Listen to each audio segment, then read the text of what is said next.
এমন একটা সমাজে জন্মাইছি, নিজের কোনো একটা পোলা যদি বড় হয় আশেপাশের লোকজন সবাই নাইমে পড়ে যে এরা মারা পর্যন্ত শান্তি পাই না আমরা।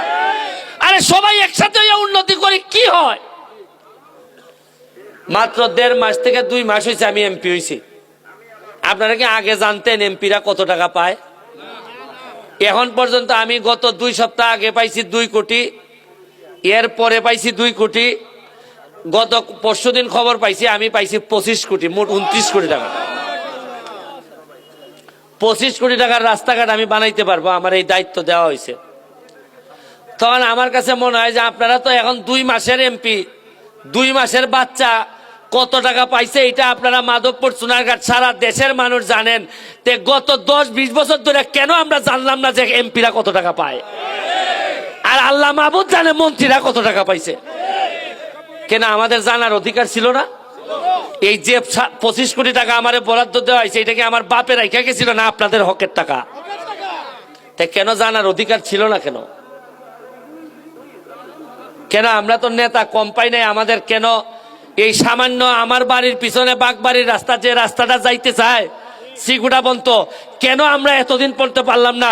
আমি যদি এখন সিদ্ধান্ত নেই যে কিছু হইলো কাম কম আমি মাধবপুর করবো, তাহলে আগামী 1 মাসের ভিতরে এই রাস্তা আমি করতে পারবো। কিন্তু আমি করবো কিনা, কারণ একজনের ঠকাই আর একজনের করা ঠিক হবে না। আমারে 25 কোটি টাকা দেওয়া হয়েছে, মানে 25 কিলোমিটার জায়গা আমি যেখানে ইচ্ছা এইখানে আমি করতে পারবো। আপনারা এখন বলেন যে 2 মাসে কি করলাই তুমি? এই যে 2 মাস এমপি হইছো, তুমি কি করছো?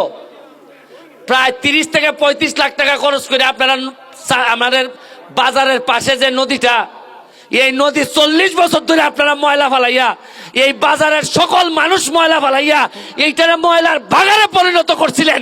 আর আমি এই ময়লার পানিতে ডুব দিয়ে এই ময়লা পরিষ্কার করছি। আপনাদের ময়লা, এই ময়লা আমরা পীরের বাজারের মানুষ ফালাই নাই, বাজারের মানুষই ফেলছে। এখন গিয়া দেখেন বাজারের পিছনটা কেমন লাগে, দেখেন একবার। চাইছেন একবার? পিছনে 2টা ওয়াকওয়ে করছি আমরা। ওয়াকওয়েটা করার পর কি পরিমাণ জায়গা উদ্ধার হয়েছে। এইরকম 40 বছরে কি আমার চেয়ে জ্ঞানী মানুষ ছিলেন না? আমার চেয়ে ভালো মানুষ কি ছিলেন না? কেন আমাদের এই চিন্তা মাথায় আসলো না কেন? আমার বাসার পাশে শিবির, চাইলে তো আমি কালকেই ভেঙে দিতে পারি সব। এইখানে একটা স্কুলের, মাধ্যমিক স্কুলের কথা বলছেন, জায়গাটা হচ্ছে গিয়ে দুর্যোগ ব্যবস্থাপনার মনে হয়। এইটারে এইখান থেকে ট্রান্সফার করে যারা আছে এদেরকে আলাদা একটা শিবিরে স্থানান্তর করে যদি সিদ্ধান্ত নেওয়া যায় এটা করার চিন্তা করা যেতে পারে। আরে রাস্তাঘাট আপনার স্কুল করবেন তো পরে। এমন একটা সমাজে জন্মাইছি, নিজের কোনো একটা পোলা যদি বড় হয় আশেপাশের লোকজন সবাই নাইমে পড়ে যে এরা মারা পর্যন্ত শান্তি পাই না আমরা। আরে সবাই একসাথে উন্নতি করি কি হয়? আপনি কি জানেন যে এই আমার বড় মামা জাহেদ মামার বাসার সামনে দেখেন রাস্তার মধ্যে একটা বড় গর্ত আছে, মাঝে মধ্যেই হয়। এই গর্তটার কারণে আমার মনে আছে, এই গর্তটার কারণে এই দিদার ভাই অ্যাক্সিডেন্ট করে মরছে।